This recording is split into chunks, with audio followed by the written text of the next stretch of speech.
pagi ini. Assalamualaikum warahmatullahi wabarakatuh. Selamat pagi untuk pendengar yang masih bersama kami di Pro 1 RRI Banda Aceh untuk kesempatan pada pagi hari ini di Dialog Interaktif Banda Aceh pagi hari ini. Dan topiknya sudah kita informasikan sebelumnya juga pendengar terkait menyikapi wacana revisi Kanun Lembaga Keuangan Syariah. Dan pada kesempatan di hari Senin 22 Mei 2023 pendengar. Dan kita ketahui Badan Legislasi Dewan Perwakilan Rakyat Aceh, Banleg DPRA, mulai melakukan kajian terkait rencana perubahan atau revisi kanun peraturan daerah pendengar dan nomor 11 tahun 2018 tentang Lembaga Keuangan Syariah atau LKS. Pertemuan tersebut dilakukan guna menyahuti permintaan revisi kanun LKS sebagaimana yang disampaikan dalam surat pengantar Gubernur Aceh nomor 188-34-17789 terkait rancangan kanun tentang perubahan atas kanun tentang LKS. Faktor apa saja yang melatar belakangi wacana revisi kanun LKS tersebut? Dan terkait hal ini pendengar, untuk pagi hari ini telah hadir bersama kami dan kita semuanya di studio Pro 1 RRI Banda Aceh bersama Bapak Mawardi SE yang biasa disebut Tengku Adik, Ketua Banleg DPRA, dan bersama Profesor Dr. Sabri Abdul Majid SE MEC, Ketua Dewan Syariah Aceh. Dan pendengar, nanti juga kami ajak Anda ikut berpartisipasi di Dialog Banda Aceh pagi hari ini di line telepon 06514336. WhatsApp kami juga bisa di 08116713977 dan juga untuk medsos kami di @pro1 Banda Aceh. Banda Aceh pagi ini. Kita langsung sapa untuk dua narasumber kita. Assalamualaikum Pak Mawardi. Waalaikumsalam warahmatullahi wabarakatuh. Bagaimana kabarnya untuk pagi hari ini Pak? Insyaallah baik. Sehat dan semangat ya Pak Mawardi. Dan Assalamualaikum Pak Sabri. Waalaikumsalam warahmatullahi Saya manggilnya Prof aja ya Prof, boleh ya? Silakan. Iya, bagaimana kabarnya untuk pagi hari ini Prof? Alhamdulillah minimal sama dengan Pak Mawardi. Iya, tetap semangat ya Prof ya, ya untuk aktivitas pagi hari ini. Dan di pagi hari ini menyikapi wacana revisi kanun Lembaga Keuangan Syariah. Dan mungkin kita ke Pak Mawardi dulu sebagai, saya manggilnya Tengku Adik. Tengku Adik lebih nyaman ya, begitu ya Pak Mawardi ya. Oke, Tengku Adik sebagai Ketua Banleg DPRA. Mungkin bisa diberikan sedikit penjelasan atau gambaran ini Tengku pada pendengar di rumah. Faktor apa saja sih yang akhirnya membuat DPRA mewacanakan nih untuk merevisi kanun LKS ini? Baik, terima kasih. Assalamualaikum warahmatullahi wabarakatuh. Waalaikumsalam warahmatullahi wabarakatuh. Terima kasih RRI dan seluruh para pemirsa yang berbahagia. Sebagaimana kita ketahui bersama, dalam beberapa hari ini terjadi polemik yang sangat besar di Aceh menyangkut dengan wacana revisi kanun LKS. Sebelumnya dapat kami informasikan bahwa pemerintah sudah menyampaikan sekitar akhir Oktober 2022, artinya sudah lama mengendap di DPR,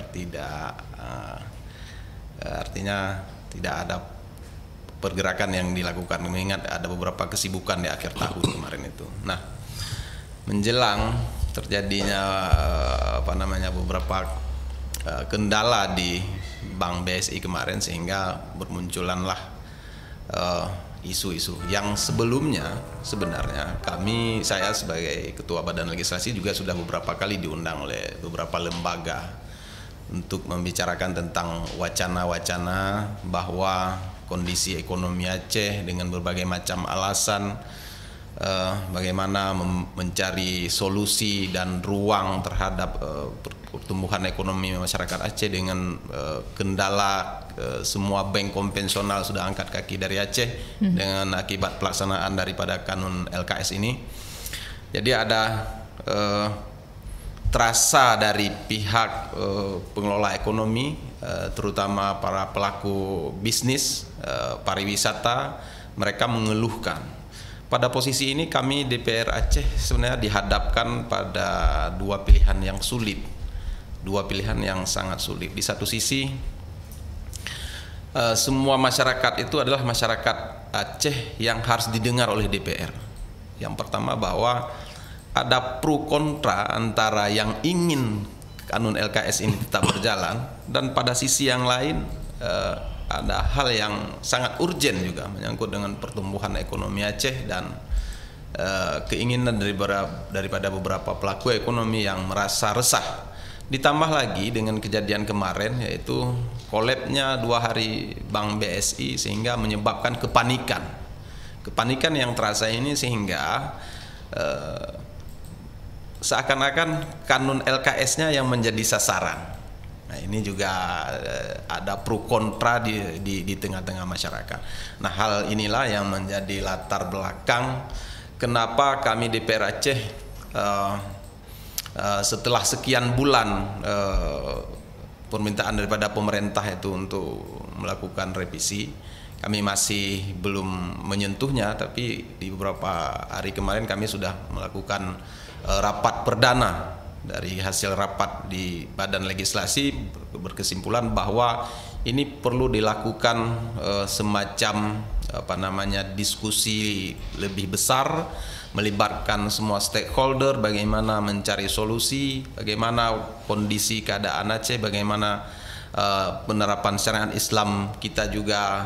Sebagaimana kita ketahui bahwa Aceh sudah melangkah sampai kepada ingin mengatur terhadap masalah perbankan. Ini sebuah kemajuan juga di dalam konteks penerapan Islam, syariat Islam di Aceh. Bagaimana di satu sisi ekonomi Aceh. Ini dua hal yang memang harus mendapat solusi, mencari titik temu, dan inilah yang menjadi latar belakang kenapa kanun LKS ini perlu dibicarakan.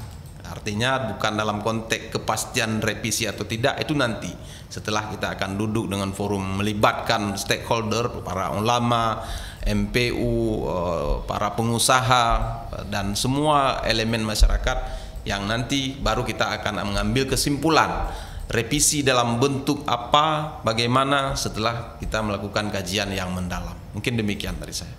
Baik, Tengku Ade, ini dari pertemuan yang sudah dilakukan, informasi apa saja yang muncul, mungkin bisa diberitahukan juga kepada pendengar. Apakah banyak nih Tengku dari anggota DPRA yang tidak setuju dilakukan revisi atau mungkin sebaliknya? Ya, kalau kita melihat dari semangat dari penegakan syariat Islam, hampir seimbang dari jumlah sekian anggota Badan Legislasi, karena forum yang baru kami duduk internal itu kemarin adalah saya memanggil beberapa tenaga ahli yang ada di Badan Legislasi sejumlah, kalau saya tidak salah, 12 orang, dan juga ada beberapa anggota Badan Legislasi yang hadir. Dinamika yang berkembang di dalam forum itu adalah mereka menawarkan berbagai macam dan membicarakan berbagai macam persoalan. Di situ timbul ada yang bagaimana mencari solusi, bagaimana ini tetap harus tidak perlu direvisi mengingat kanun ini baru berjalan beberapa tahun. Pokoknya ada berbagai macam alasan-alasan yang disampaikan, yang logik tentunya. Begitu juga dari pihak tenaga ahli yang latar belakangnya dari ekonomi. Beliau juga memberikan dinamika dari kacamata ekonominya. Nah, jadi dalam hal menilai kanun ini adalah tergantung dari sudut pandang mana kita melihat. Kalau kita melihat dari sudut pandang syariat Islam, tentu ini harus dipertahankan sekuat mungkin. Tapi kalau kita melihat dalam konteks ekonomi, tentu ini juga harus mencari solusi bagaimana menjawab tantangan dan persoalan yang terjadi di tengah umat. Baik, Tengku Ade, berarti memang jika ada perubahan kanun LKS ini memang bukan untuk menghapus substansi syariat Islam yang ada di Aceh begitu ya. Jadi untuk menyempurnakan hukum milik pemerintah Aceh terutama dari DPRA ini begitu. Iya, iya. Tidak ada itikat daripada DPR karena kanun itu memang inisiatif DPR yang melahirkan dengan semangat juang rakyat Aceh yang dari dulu kita ketahui bahwa kita menginginkan di Aceh ini terbentuknya syariat Islam. Aceh bisa melaksanakan syariat Islam dan itu berdarah-darah kita dapat. Nah, tentunya ini mencari solusi harus kita dapat dengan persoalan dan dinamika yang berkembang. Tidak sekali-kali bahwa DPR Aceh itu ingin mengembalikan praktek ribawi ataupun ingin menghapus syariat Islam, tidak. Kita sudah melangkah. Kita sudah mulai dari beberapa kanun hukum acara jinayah yang sudah berjalan, kanun tentang khalwat juga sudah berjalan. Nah, bagaimana kita sudah melangkah ke tingkat ekonomi, ini juga harus menjadi tantangan tentunya bagi kita rakyat Aceh. Baik, dan sebelum mengambil keputusan revisi ini, Tengku Ade, berarti ini akan dilakukan kajian dari berbagai unsur ya? Ya, kami akan melibatkan berbagai unsur dan tentunya ini sangat penting. Nah, biarlah nanti keputusan itu diambil dalam forum yang lebih besar dengan melibatkan stakeholder yang lebih banyak, supaya DPR tidak gegabah, karena apapun regulasi yang dilahirkan itu bukan untuk DPR tapi untuk masyarakat. Baik, terima kasih Tengku Ade. Kita ke Prof. Prof, kita pengen tanya juga ini Prof, bagaimana Prof melihat wacana revisi kanun LKS ini ya Prof, dari pandangan Prof sendiri? Baik, terima kasih Bu Desi, yang kami muliakan para pemirsa sekalian. Ini terkhusus nih Tengku Ade ya, di tengah kesibukan beliau ya hadir coba memberi informasi sehingga bisa menetralisir ya wacana-wacana bola panas yang mengalir di Aceh. Nah, memang Aceh semakin mirip dengan Arab ya, karena serambi Mekah, setidaknya dari suhu panas ya. Cuma yang membedakan isu di Aceh selalu hot ya. Oke, baik. Melihat wacana revisi ya, memang wacana ini kalau kita lihat bukan muncul ketika errornya ya sistem digitalisasi BSI, tapi sudah muncul ya sekitar 3 bulan lebih sedikit ya. PJ Gubernur ya berada di Aceh, ternyata keinginan untuk revisi ini sudah muncul, cuma menguat ya ketika sistem BSI itu error. Nah, baik. Saya pikir kita semua ya perlu mendapatkan pemahaman yang menyeluruh, karena seolah-olah orang melihat pelaksanaan syariat Islam ini bisa menyebabkan kemiskinan, menghambat pembangunan dan sebagainya. Padahal kalau kita lihat dalam konteks sejarah Aceh, ketika Sultan Iskandar Muda, Sultan Iskandar Sani ya bertahta dan Aceh muncul sebagai salah satu kerajaan besar dunia, di samping kerajaan Utsmaniyah Turki, kerajaan Maroko di Rabat, Isfahan di Iran, Moghul Agra di India, dan Aceh termasuk salah satu kerajaan besar ketika itu. Itu dituliskan ya oleh Prof. Ayumardi Azra dalam buku beliau Perspektif Islam di Asia Tenggara. Beliau mengatakan ketika itu Aceh sudah melarang riba ya di dalam kerajaan Islam. Kemudian juga kalau kita lihat ya keinginan ini sebenarnya seperti Tengku Ade mengatakan tadi berdarah-darah perjuangan ini. Ini bukan muncul ya begitu saja. Kita lihat Undang-Undang 44 tahun 99 ya, 99 tentang penyelenggaraan keistimewaan Aceh. Pasal 9 itu mengatur tentang tatanan ekonomi Islam. Dan yang lebih rinci yaitu diatur dalam Undang-Undang nomor 11 2006. Maka ketika keinginan ya untuk merevisi, katakanlah apakah revisi mendatangkan kembali perbankan konvensional ke Aceh, maka kadang-kadang kita muncul pertanyaan, apakah yang ingin merevisi ini tidak paham tentang aturan-aturan yang ada terlebih dahulu? Dan aturan-aturan ini ya seperti UU PA, ini sebenarnya perjuangan dari semua masyarakat Aceh. Sangat jelas sekali ya disebutkan dalam pasal 125 tentang syariat Islam. Syariat Islam di Aceh itu meliputi ya 3 aspek: akidah, syariah, dan akhlak. Muamalah ya ekonomi itu merupakan bagian dari syariat Islam.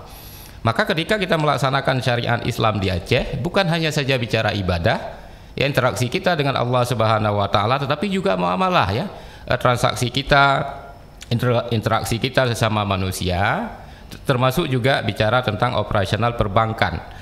Pasal 126 ya, yang tinggal di Aceh, berdomisili di Aceh wajib menghormati ya, memahami ya, melaksanakan syariat Islam. Pasal 127 itu disebutkan pemerintah itu bertanggung jawab untuk menyelenggarakan syariat Islam. Nah, maka idealnya ya ketika kita berbicara tentang pemerintah, artinya pemerintah bertanggung jawab untuk memperkuat pelaksanaan syariat Islam, bukan semata-mata dari sisi akidah, tapi juga meliputi dari sisi muamalah ya, dari sisi ekonomi syariah dan juga dari sisi akhlak. Kemudian ada aturan-aturan lain ya, Kanun nomor 2 MPU, Kanun nomor 8 ya 2014 ini sangat jelas bicara tentang pokok-pokok syariat Islam, bagaimana pengembangan syariat Islam di Aceh ke depan ya, sehingga salah satunya ya mengamanatkan ya pasal 21 ya ayat 1 lembaga keuangan beroperasi di Aceh ini beroperasi dengan prinsip syariah, dan ini diatur dalam kanun lanjutan sehingga lahirlah Kanun Lembaga Keuangan Syariah ya nomor 11 2018. Artinya proses ini ya sudah begitu lama direncanakan, dan sehingga lahirnya ya kanun LKS yang sekarang ya sedang berada dalam wacana revisi. Kalau kita lihat ya, pasal 2 Kanun Lembaga Keuangan Syariah itu mengatakan lembaga keuangan yang beroperasi di Aceh itu berdasarkan prinsip syariah. Artinya bahwa semua lembaga keuangan, apakah itu bank, apakah itu lembaga keuangan non-bank, apakah itu lembaga keuangan informal, bisa katakanlah praktek rentenir dan sebagainya, itu harus sesuai dengan syariah. Nah, maka kalau merevisi, mengundang kembali lembaga keuangan konvensional di Aceh, artinya apa? Kanun ini sudah tidak berlaku dan menentang regulasi-regulasi awal, termasuk undang-undang pemerintahan Aceh itu sendiri. Sehingga ya kadang-kadang muncul pertanyaan dalam masyarakat, perjuangan masyarakat Aceh ini arahnya kemana? Ya, sehingga sebutkan ini bicara succession state, melanjutkan ya kejayaan kerajaan Aceh Darussalam. Artinya apa? Kalau merevisi, mendatangkan kembali lembaga keuangan konvensional ke Aceh, sepertinya kita gagal memahami keinginan kita. Ya, artinya kita menidakkan apa yang sudah kita wacanakan sebelumnya. Memang kalau kita lihat dalam pasal 5 ya, Kanun Lembaga Keuangan Syariah, apa tujuannya? Yang pertama adalah pelaksanaan ekonomi Islam, pelaksanaan ekonomi berbasis Islami, artinya praktek perekonomian bebas dari riba. Nah, ada 7 tujuan lainnya, itu bicara tentang ekonomi, peningkatan pendapatan asli daerah, bicara tentang menyediakan pendanaan ya bagi lembaga-lembaga bisnis, pertumbuhan ekonomi Aceh dan sebagainya. Nah, artinya idealnya kita tidak mempertentangkan antara ekonomi dengan syariah. Artinya bahwa kesejahteraan masyarakat Aceh, pertumbuhan ekonomi Aceh, aktivitas ekonomi ya itu harus berada dalam bingkai syariah. Ya, harus berada dalam bingkai syariah. Maka yang muncul wacana dalam masyarakat kita karena ada pemahaman tentang pemisahan agama dengan ekonomi. Artinya bicara tentang pemahaman sekularisme, seolah-olah untuk sejahtera itu tidak bisa melalui ekonomi. Ya, seolah-olah orang ingin menjadi kaya tidak boleh dalam bingkai syariah. Padahal kerajaan Islam dulu menunjukkan bahwa kita hebat itu karena kita dekat dengan Al-Quran.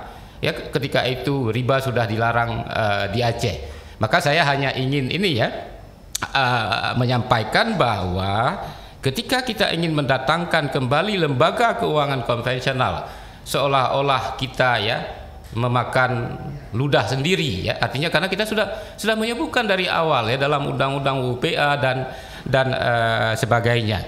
Tapi kalau revisi ini dilakukan ya untuk memperkuat ya pelaksanaan muamalat ya, khususnya lembaga keuangan perbankan syariah di Aceh, memang itulah yang menjadi tanggung jawab pemerintah ya, tanggung jawab ya kita bersama. Nah, saya kira demikian. Baik, jadi menurut pandangan Prof sendiri nih Prof, apakah masih ditemui kelemahan dalam Kanun LKS sehingga harus direvisi Prof? Oke, baik, yang namanya produk manusia ya tidak mungkin sempurna. Nah, cuma yang menjadi permasalahan sekarang adalah ketika BSI bermasalah, lembaga keuangan bermasalah, kenapa kanun yang harus direvisi? Seolah-olah agak susah ya kita memahami, sepertinya nggak nyambung. Kalau saya mengibaratkan sebuah cerita mungkin ya. Nah, seseorang ya katakanlah dalam rumahnya itu dia awalnya ya karena anak-anaknya suka pada binatang peliharaan. Nah, anaknya memelihara anjing. Padahal dalam Islam itu anjing tidak boleh karena najis. Nah, sehingga kepala keluarga duduk sepakat dan sebagainya, mereka tidak memelihara anjing tapi mereka memelihara kucing. Ya, sebelumnya ada anjing, ada kucing di situ.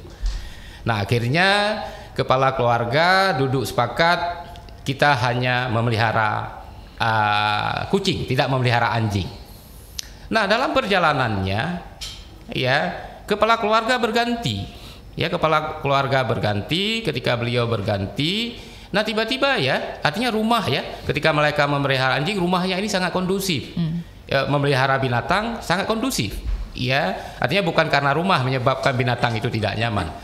Nah tiba-tiba kucing itu sakit, ya dia sudah memutuskan memelihara kucing, terjadi pergantian kepala keluarga dan sebagainya, tiba-tiba kucing sakit. Akhirnya kepala keluarga mengatakan, oke, kalau kucing sakit sekarang kita pelihara anjing lagi. Nah idealnya kucing itu yang diobati, karena kucing yang mereka pelihara bukan satu kucing, ada anak-anak kucing lainnya.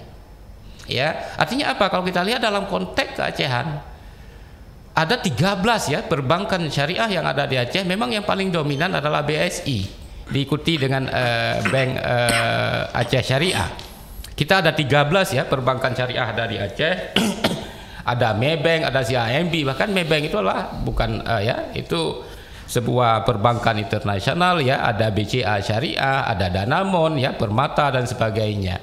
Nah idealnya lembaga-lembaga perbankan yang ada di Aceh ini yang harus kita perkuat, ya, yang harus kita perkuat. Nah, memang kita pahami ya, karena memang BSI itu baru merger ya, menjadi sebuah bank syariah besar, dan ini memang untuk meningkatkan efisiensi, memperkuat permodalan, dan bahkan kita pahami BSI baru saja ya membuka kantor cabang itu di Abu Dhabi, artinya sudah bicara go internasional ya. Nah, artinya bahwa kanun ini masih terbilang sangat baru, implementasi sepenuhnya itu 4 Januari 2022, baru berusia 1,5 tahun.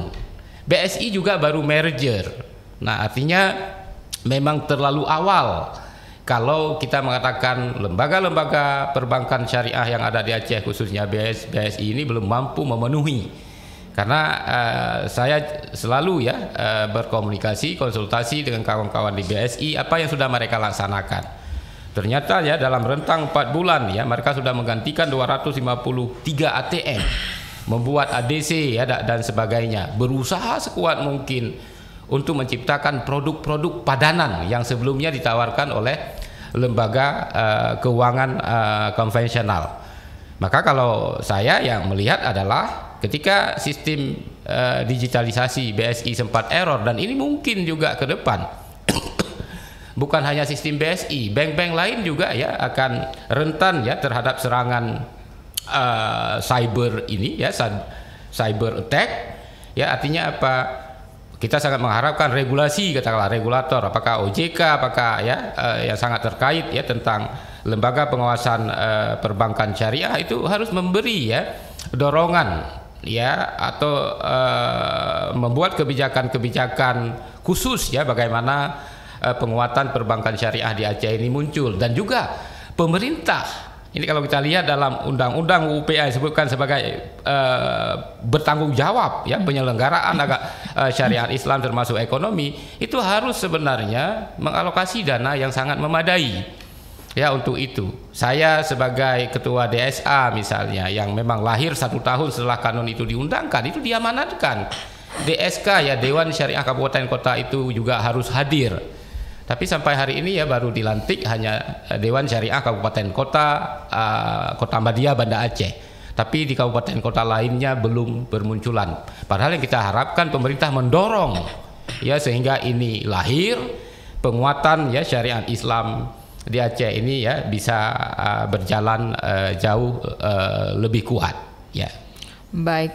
Jadi menurut apa yang Prof katakan, bahwa jika kanun ini direvisi itu bisa melemahkan status syariat Islam di Aceh, begitu Prof kira-kira? Oke, nah maka keinginan revisi ya memang yang muncul kan wacana yang muncul ini Tuku Adik yang sangat memahami. Artinya kalau mendatangkan kembali perbankan konvensional ke Aceh, ini bukan saja hanya melemahkan, kalau saya lihat memang meruntuhkan pelaksanaan ekonomi syariah di Aceh.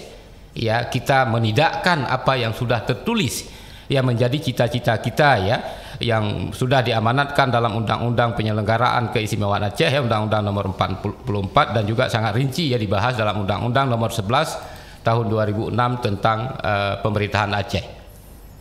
Ya.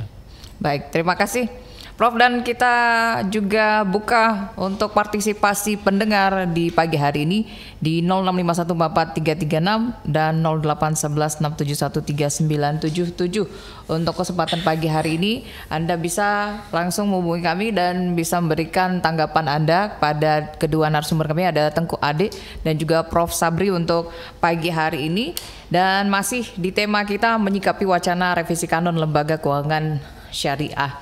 Dan ini sudah ada juga pertanyaan yang masuk di WhatsApp kita. Tengku Ade dan juga Prof Sabri ini izin bertanya. Assalamualaikum Bapak, apa urgensinya kanun harus diubah? Mana yang lebih besar manfaat atau kerugian dari wacana revisi kanun tersebut? Terima kasih, dari Amri di Banda Aceh. Mungkin dari Tengku Ade dulu bisa disikapi, silakan. Baik. Memang kalau melihat secara kontekstual dan lebih luas, urgensi daripada merubah sebuah aturan itu terkadang berbicara tentang pelaksanaan kanun pokok syariat Islam itu sendiri pun kita melihat perumusan terhadap pelaksanaan syariat Islam di Aceh pun masih tidak begitu ada kejelasan tentang kepastian syariat Islam itu sendiri. Kita contohkan begini. Tugas daripada leading sektor pengelolaan syariat Islam di Aceh adalah dibebankan kepada Dinas Syariat. Tapi hari ini tugas daripada Dinas Syariat Islam belum bisa memastikan berapa tahun perjalanan syariat Islam di Aceh, dia belum mampu menyajikan indeks berapa kesadaran daripada masyarakat Aceh itu sudah bersyariat. Berapa persentase peningkatankah setiap tahun atau penurunan. Nah, menandakan bahwa dalam konteks merevisi sebuah aturan itu memang perlu melihat perkembangan. Apabila di dalam perjalanan perkembangannya mendapat kendala, itu ada yang lebih cepat, lebih baik untuk mempercepat daripada tujuan dan substansi yang ingin dicapai daripada sebuah produk hukum. Nah, tentang kanun LKS selama ini, kalau kita melihat dari sisi semangat ingin melaksanakan syariat Islam di Aceh, tentu kanun ini boleh-boleh saja untuk dipertahankan. Tapi melihat kondisi bahwa dengan perkembangan masa zaman sekarang yang begitu modern dan last minute terjadi perubahan, mulai bahkan ke depan tidak ada lagi perbankan diwacanakan, yang ada cuma sistem perbankan yang dikemas dalam digitalisasi. Nah, bagaimana kita Aceh melahirkan sebuah produk yang bisa menjangkau masa depan tersebut? Kita tidak bisa kembali ke masa Sultan Iskandar Muda juga. Nah, inilah yang menjadi persoalan-persoalan yang mendasar. Tentunya kami DPR dihadapkan pada persoalan yang memang sangat sulit, apalagi kondisi di Aceh berbicara syariat, salah-salah ada pegah diklaim salah haju. Ini menjadi sebuah persoalan. Kenapa begitu kentalnya masyarakat Aceh terhadap keinginan melaksanakan syariat Islam? Walau apabila kita kaji secara umum dari tingkat sumber daya manusia memahami syariat Islam itu sendiri, mungkin sangat rendah persentasenya. Nah, ini juga menjadi persoalan secara umum kalau kami melihat bahwa tidak hanya pada kanun LKS, tapi pada kanun pokok-pokok syariat Islam sendiri itu juga butuh kajian yang mendalam. Bagaimana memastikan rakyat Aceh itu tidak hanya syariat pada kontekstual, tetapi juga pada pemahamannya. Itu harus Dinas Syariat harus bisa membuktikan bahwa sekian persentase rakyat Aceh yang sudah sadar akan syariat Islam. Tapi sampai hari ini belum ada instansi di pemerintah Aceh yang mampu memberi jangkauan tersebut. Mungkin demikian. Baik, terima kasih Tengku Ade. Prof Sabri, mungkin ada yang ingin ditanggapi dari pertanyaan tadi? Oke, baik. Kalau kita lihat ya, wacana yang muncul, keinginan revisi ini semata-mata dikaitkan dengan dia menyebabkan ekonomi itu di Aceh tidak berkembang. Memang ya, kita sangat memahami ya kinerja perekonomian Aceh, ini khususnya dari kemiskinan. Kalau pun bukan nomor 7 ya atau nomor 6 ya termiskin di Indonesia, begitu juga tingkat pengangguran. Tapi dari sisi ya indeks pembangunan manusia ini Aceh di atas rata-rata nasional. Ketimpangan pendapatan juga Aceh di atas rata-rata nasional. Maka idealnya ya ketika kita melihat kinerja perekonomian sesebuah negara atau provinsi, kita jangan hanya melihat secara parsial, kita melihat secara menyeluruh. Ya, artinya jangan hanya sekedar melihat kemiskinan, jangan hanya sekedar melihat pengangguran, tapi coba lihat konteks yang lebih luas. Karena bicara tentang indeks pembangunan manusia, itu ada 3 dimensi yang diukur. Di situ bicara tentang pendapatan, bicara tentang kesehatan, bicara tentang pendidikan, dan Aceh berada di atas rata-rata nasional. Nah, permasalahan ya problema ekonomi Aceh yang kita hadapi hari ini bukan akibat kanun, dan itu merupakan warisan lama. Ya, dan kita pahami kanun ini baru berjalan 1,5 tahun, dan evaluasi kinerja ekonomi Aceh. Apakah pelaksanaan kanun ini menyebabkan pertumbuhan ekonomi Aceh menurun? Ya, aktivitas ekonomi di Aceh terhambat? Ternyata tidak. Ya, OJK, laporan dari OJK, BI perwakilan Aceh, artinya tidak ada dampak negatif ya dari kelahiran kanun itu sendiri. Dan kalau saya ibaratkan misalnya, ketika seseorang ya mengidap penyakit yang komplikasi, ada penyakit jantung, darah manis ya dan sebagainya, katakanlah ya dia minum obat resep dari dokter, minum obat 1 hari dia minum atau 2 minggu dia minum, langsung dia datang ke dokter ke obatnya tidak efektif.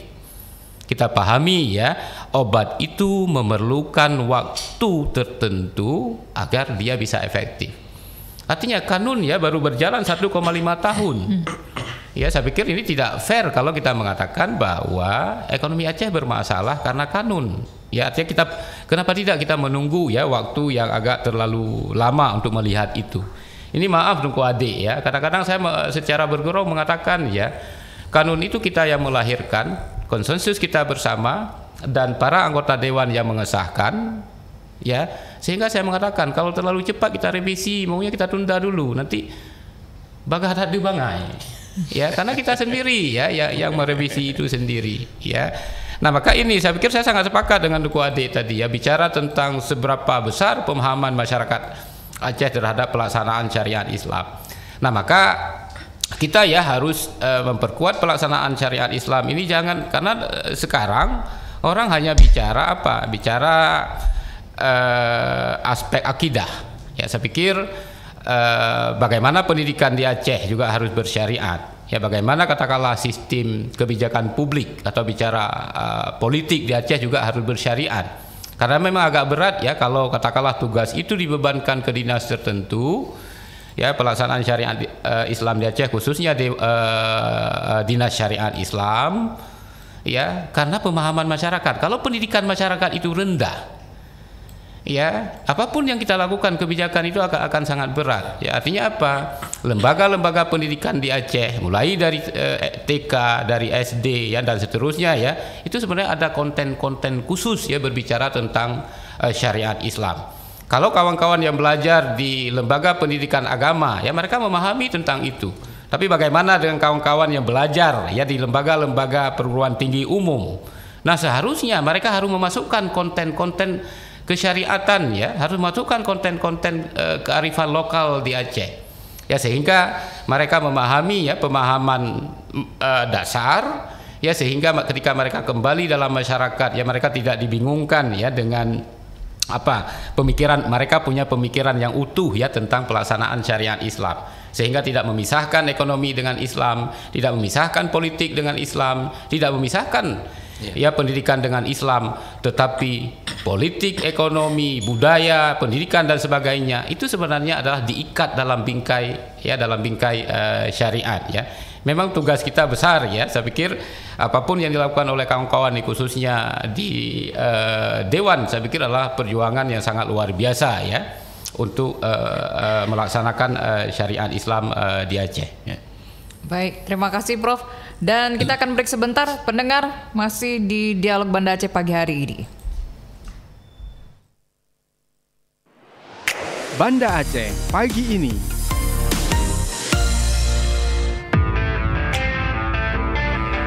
Program khusus pemilu, Gerakan Cerdas Memilih, memberikan informasi dan edukasi politik sehat.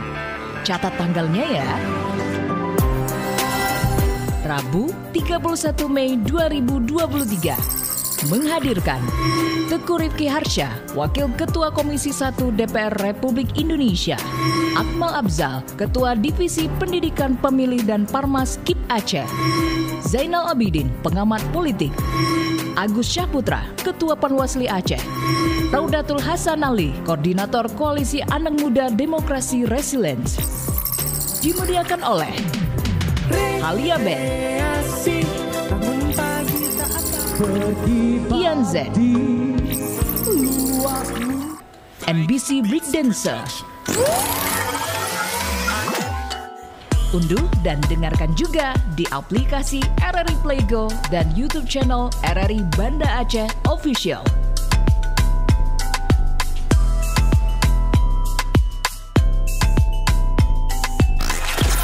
The new mobile application RRI Playgo.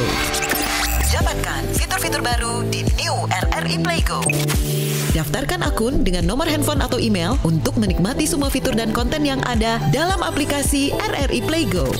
Nikmati siaran radio live streaming atau tonton yang Anda dengar dari seluruh programa jaringan RRI yang disertai dengan fitur live chat untuk berinteraksi dengan penyiar atau sesama pengguna.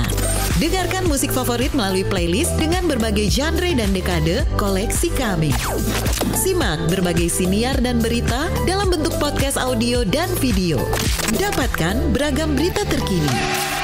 RRI Playgo kini dilengkapi dengan fitur sosial media yang memungkinkan pengguna untuk saling follow, like, comment, dan sharing konten. RRI Playgo menyediakan fitur favorit sehingga memudahkan pengguna untuk mengakses kembali konten yang disukai di menu library. Download RRI Playgo terbaru di Google Play Store dan Apple Store. RRI Playgo, play, enjoy. Kanal informasi dan inspirasi. Pro 1 Banda Aceh. Baik, kembali lagi di Dialog Banda Aceh pagi hari ini. Pendengar masih terkait menyikapi wacana revisi kanun lembaga keuangan syariah. Nanti untuk tanya jawabnya kita buka kembali pendengar. Untuk sesi selanjutnya mungkin kita ke Tengku Ade dulu ini. Tengku Ade, ada yang menilai yang jika dilakukan revisi dari kanun tersebut dianggap berarti bergerak mundur. Apa komentar Tengku Ade terhadap penilaian tersebut? Ya. Dalam sebuah cita-cita, apabila belum mencapai pada taraf tujuan yang kita inginkan, apabila berhenti itu dianggap memang mundur. Apalagi dalam konteks pelaksanaan syariat Islam di Aceh, tentunya kita kan sedang menuju ke kafah ini. Sedang menuju ke kafah. Artinya terus dilakukan pembenahan. Mulai dari awal dulu kita sudah tutup aurat, membasmi tempat praktek prostitusi dan perjudian dengan lahir beberapa kanun maisir dan juga tentang kanun hukum acara jinayah. Itu lembaga keuangan. Ini adalah kemajuan di dalam pelaksanaan syariat Islam di Aceh. Walaupun ada berbagai kendala kekurangan, misalnya katakanlah dalam pelaksanaan syariat Islam itu tidak terintegrasi antara yang menindak, antara yang melakukan penindakan dan pengurungan, dan yang memutuskan dan pengurungan itu tidak terintegrasi hari ini. Katakanlah misalnya gini, syariat Islam, dinas syariat Islam sebagai tugas utama dia yang memastikan berjalannya syariat Islam di Aceh. Nah, penindaknya adalah polisi wilayatul hisbah. Mereka sudah berada di bawah Satpol PP. Ini kan aneh. Nah, ini kan perlu ada pengkajian lebih dalam untuk memastikan syariat Islam itu berjalan. Tentu harus ada penindakan. Nah, yang memutuskannya adalah Mahkamah Syariah Islam, Mahkamah Syariah. Oke, katakanlah hari ini walaupun dia memang dalam UPA dan MOU itu memang sudah disepakati itu yudikatif itu menjadi kewenangan hakim, itu kehakiman menjadi kewenangan pusat. Tapi sudah diberi ruang bahwa untuk Mahkamah Syariah itu bisa bekerja sama dengan pemerintah Aceh. Tapi ada beberapa hal lain dalam hal misalnya kebijakan anggaran. sampai hari ini belum memihak. Artinya Mahkamah Syariah sampai hari ini belum bisa melakukan kurungan terhadap orang yang melanggar hukum acara jinayah. Ini menandakan bahwa ada kekurangan memang di dalam pelaksanaan syariat Islam. Nah, dalam konteks kanun LKS ini memang kita dihadapkan pada dinamika yang serba sulit. Serba sulit. Walau secara perspektif syariah, secara perspektif agama kita melihat bahwa apabila kita berpegang pada akidah tidak ada urusan, bahwa Allah sudah menjamin rezeki semua manusia dan keadaan itu sudah dijamin, tidak perlu ragu sebenarnya. Tapi bagaimana kami ini pada posisi sebagai representatif daripada rakyat tentunya harus mendengar semua keluhan. Harus mendengar semua keluhan, harus menyingkapi, harus hadir ketika diundang untuk membicarakan sesuatu hal yang berkembang di masyarakat. Nah, ini juga menjadi sesuatu yang memang harus diberi kepastian. Tidak mungkin ini berlarut-larut. Kepastian terhadap pelaksanaan syariat Islam juga harus berjalan. Kepastian terhadap ekonomi Aceh juga harus ada sesuatu yang bisa dihadirkan dalam waktu dekat. Baik, Tengku Adik dan Prof, kita coba terima satu telepon. Halo, Assalamualaikum. Halo, Assalamualaikum. Halo. Assalamualaikum.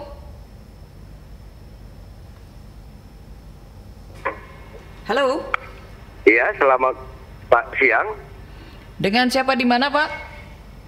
Perlindungan Harahap di Tapanuli Selatan, Kecamatan Batang Toru, Lingkar Tambang, Mas Martabe. Baik, silakan Pak Perlindungan. Dengan Bapak siapa narasumber, Bu? Ada Tengku Adik, Ketua Banlek DPRA, dan juga Profesor Sabri, Ketua Dewan Syariah Aceh. Assalamualaikum, Ayah Prof. Waalaikumsalam. Pak Perlindungan sehat ya? Alhamdulillah Ayah. Kalau Parlin melihat tidak ada salahnya kita asah terus ilmu ini. Walaupun di kanun itu kan ada seluruh segala hal di situ, ilmu baik teknik, hukum, ekonomi, pertahanan pangan, dan SDM juga, pertanian juga di situ semua. Saya rasa terus kita asah karena di kita khususnya Nusantara, tangan kanan itu Al-Quran, tangan kiri dagang. Jadi ahli fikih belum tentu tahu ahli sufi, tapi kalau ahli sufi tahu ahli fikih. Jadi diasah terus, jangan patah semangat ataupun mundur ke belakang. Nggak ada sistem mundur ke belakang. Saya rasa kalau untuk memperkuat mata uang kita, tinggal kita tanam aja, tambahin jaminan kolateral emas di IMF, dan lembaga keuangan kita juga seperti gudang uang. Tidak boleh misalnya 300 triliun dibuat itu, dicetak itu uang, haruslah pula 300 triliunnya, jangan 200 triliun diumpatkan. Itu harus dikeluarkan semua. Ini kan sangat banyak sekali saya dengar uang yang beredar, uang ganda seri numbernya. Ini yang bahaya saya rasa. Ini harus dibuat hukum kanun ini. Saya rasa demikian, hukum mati koruptor. Assalamualaikum. Waalaikumsalam warahmatullahi wabarakatuh. Mungkin ada yang ingin ditanggapi dari Prof mungkin? Oke, baik, Pak Perlindungan ya, terima kasih ini atas komentarnya. Nah, mungkin kalau saya ya melihat contoh yang disebutkan bagi seorang Islam ya, pedagang, katakanlah dagang di tangan kanannya, Al-Quran di tangan kirinya, katakanlah Al-Quran di tangan kanan ya, di sisi lain dia bisnis. Nah, ini bahaya Pak Perlindungan. Gimana kalau Al-Quran jatuh ya, akhirnya dagangnya tidak sesuai dengan Al-Quran nanti. Idealnya nilai-nilai Al-Quran itu ada dalam kepala dalam setiap orang Muslim, bisnis juga ada dalam kepala sehingga dia menyatu ya, ini ya bicara tentang integrasi ya antara nilai-nilai keislaman dengan kegiatan-kegiatan yang lainnya. Nah, itu yang kita harapkan ya yang terjadi ya, artinya orang tidak memisahkan antara perdagangan, ekonomi ya, hal-hal lain itu dengan syariat. Semuanya harus kita lihat dari kata syariat. Nah, awalnya ya beliau membuka warung kopi, mendapatkan artinya kopi beliau tanam sendiri, pembiayaan dari syariah beliau bersihkan semuanya ya, akhirnya beliau mendapatkan keuntungan yang sangat luar biasa karena muncul wacana-wacana dalam masyarakat kita, ada pengusaha ya khususnya ya yang ingin lembaga konvensional ini datang kembali karena lebih murah, lebih mudah dan sebagainya, padahal dalam konteks keislaman sebenarnya yang jauh lebih penting adalah keberkatan. Untuk apa kita kaya, untuk apa kita banyak harta, tapi itu tidak berkat ya. Artinya kalau memang bisnis itu dilakukan sesuai dengan nilai-nilai syariat ya, sesuai dengan nilai-nilai keislaman, maka akan mendapatkan ya keberkatan ya dalam bisnis ataupun dalam apapun itu. Nah, mungkin demikian ya. Baik, terima kasih Prof. Mungkin sebelum kita closing statement ini ada yang ingin ditanyakan juga, ini Tengku Ade, poin-poin mana saja Tengku yang nantinya akan direvisi dan manfaat yang akan didapat jika jadi direvisi? Kami belum masuk pada membuka berdiskusi tentang pasal per pasal. Kita masih berdiskusi urgensi. Baik. Urgensi daripada revisi itu. Kita baru membicarakan tentang hal itu. Apakah sudah layak direvisi atau belum. Jadi diskusinya kita belum masuk di pembahasan. Nah, yang menarik di sini kenapa heboh sebenarnya ini Pak Prof mungkin juga bisa dijelaskan ke publik kan. Karena ketidaktahuan masyarakat kita rakyat Aceh, apa sih ekonomi Islam itu? Sehingga mereka selalu mengatakan bahwa sama Ci bank kompen bank BSI bank syariah lagu program Ji sama, bahkan lebih banyak bunga di bank syariah. Ini yang menjadi persoalan. Nah, jadi BSI juga ini pas sekali ini sebagai dewan bagaimana ada kepastian.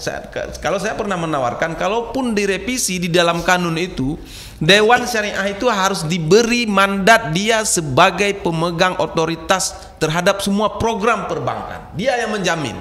Nyana urang hang cok sih. Dan cok kredit sama aja lagu-lagunya. Nah, bagaimana kalaupun nanti direvisi, kalau menurut pendapat saya pribadi ya, Dewan Syariah itu harus diberi mandat dia sebagai badan sensor. Misalnya ini program BSI tentang simpan pinjam atau kredit, sistemnya bagaimana? Ketika sudah ada teken Dewan Syariah baru boleh ambil kredit, berarti itu sudah sah. Kalaupun salah, Dewan Syariah lah yang menanggung dosa dengan Allah. Itu mungkin demikian. Baik, terima kasih Tengku Ade. Dan sebagai closing statement, Prof mungkin kita minta closing statementnya untuk tema kita. Alladzina ya'kuluna riba la yaqumuna ila kama yaqumul ladzi yatahabbatuhu minal mas. Zalika bi annahum qalu innamal bai'ul mislu riba. Ya, orang ya yang memakan riba itu tidak dapat berdiri ya kecuali seperti orang yang berdiri sempoyongan karena kerasukan syaitan. Kenapa? Karena mereka ya demikian itu karena mereka mengatakan bahwa jual beli sama dengan riba. Ya, ini klaimnya memang sangat besar sekali ya, bahkan disebutkan dalam surah Al-Baqarah tadi 275 278 ya. Ya ayyuhallazina amanu taqullaha wa zaru ma baqiya minar riba in kuntum mu'minin fa illam taf'alu fa'zanu biharbim minallahi wa rasulih. Wahai orang-orang yang beriman ya, bertakwalah kepada Allah, tinggalkanlah sisa-sisa riba. Jika tidak, maka Allah dan Rasul akan memerangi kamu. Sangat berat sekali kan, perang Allah, perang terhadap kita ya, bisa jadi dalam bentuk bencana ya, dan sebagainya. Maka kan sering Tengku Ade kan mengatakan, apa beda bank syariah dengan bank konvensional? Dalam Al-Quran disebutkan ya, karena mereka mengatakan jual beli sama dengan riba ya, sehingga ketika mereka berdiri, mereka itu seperti berdiri dalam keadaan sempoyongan. Saya sangat sepakat nih Tengku Adik ya. Saya memang ini kegalauan ya besar yang saya hadapi. Karena saya tidak mau ya orang menjual label syariah, memaksakan orang ya bertransaksi dengan syariah. Tapi dari sisi lain kita tidak memberi fasilitas-fasilitas, ya tidak memberi kemudahan-kemudahan. Sebenarnya ya apa yang kita lakukan ini luar biasa Tengku Adik ini. Karena Aceh memang berada kilometer nol ya, ada di Aceh, dari Aceh untuk Indonesia dan sebagainya. Aceh menjadi pelopor modal kemerdekaan Indonesia. Dan Aceh sebenarnya menjadi modal ya pelaksanaan ekonomi syariah dalam konteks Indonesia. Karena kalau kita lihat dalam master plan ekonomi keuangan syariah ya, itu ditargetkan tahun 2024 itu ingin menjadikan Indonesia ini sebagai pusat menjadi pusat ekonomi dan keuangan syariah global. Dan ini wujud ya karena adanya Aceh. Ya, saya pikir dengan mudah bisa diwujudkan karena ada Aceh. Ketika Bank Aceh berubah menjadi Bank Aceh Syariah, market share ya perbankan syariah di Indonesia yang sempat bertahan ya tidak pernah menembus angka 5%, tetapi bisa menembus angka 5% karena di Aceh. Ya, dan juga harus kita pahami ya, saya pikir Tengku Adik juga sangat memahami tentang ini, karena kondisi ekonomi sebuah negara, sebuah provinsi ini sangat ditentukan dengan kepastian regulasi. Coba kalau di Aceh muncul kanun, kemudian ada keinginan untuk merubah dan sebagainya, maka orang luar juga melihat ini orang Aceh sendiri ya, dari sisi regulasi tidak jelas. Kami pun ya tidak begitu yakin, karena orang Aceh sendiri tidak yakin dengan regulasi yang mereka buat sendiri. Nah, maka idealnya kita harus komit ya, katakanlah ketika membuat regulasi di mana kelemahan dan sebagainya. Ya, maka ini harus diperkuat, perlu evaluasi. Tadi menarik ada pertanyaan ya, kalau kanun ini direvisi apakah ini pertanda kemunduran Aceh? Kalau saya mengatakan iya, mundur apa? Mundur dari masuk neraka. Orang Aceh mundur masuk neraka. Ya, maksud saya begini ya, ketika melaksanakan kanun syariat Islam, kan ada statement mengatakan Aceh ini mundur. Kalau saya mengatakan memang mundur, orang Aceh mundur untuk masuk neraka. Ya, tapi mundur dalam pelaksanaan syariat Islam. Nah, maka Tengku Adik ya, ini menjadi kegalauan besar ya, karena banyak masyarakat yang belum memiliki persepsi yang tepat tentang ekonomi syariah. Ya, saya sempat diskusikan ya dengan kawan-kawan di Kemenak, artinya yang bergerak di lembaga pendidikan, karena permasalahan ini muncul semata-mata disebabkan oleh rendahnya literasi ekonomi keuangan syariah. Pemahaman masyarakat ini sangat rendah.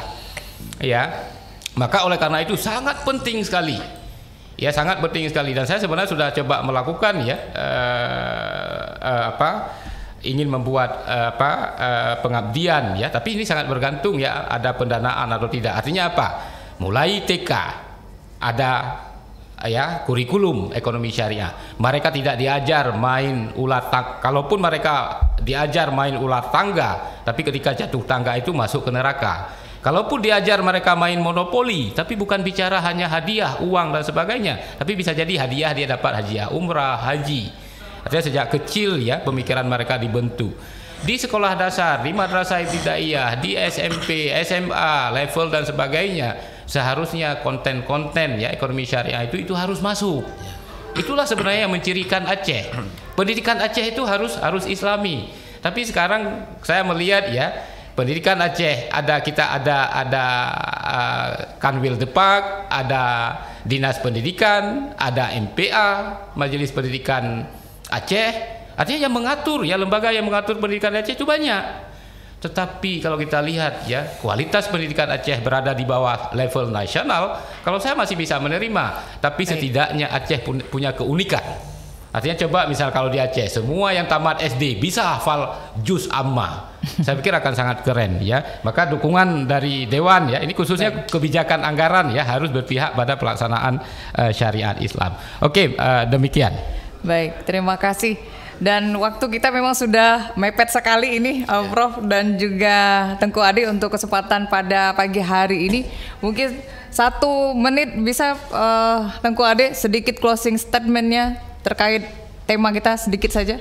Ya, kami atas nama Lembaga DPR Aceh berharap kepada seluruh masyarakat Aceh, baik yang pro dan kontra terhadap kanun LKS ini, untuk bersabar bersabar dan doakan kami untuk bekerja mencari solusi sebaik mungkin, dan kita tidak perlu menarik-narik tentang kanun LKS ini ke arah politik, apalagi ini dah mau masuk tahun politik.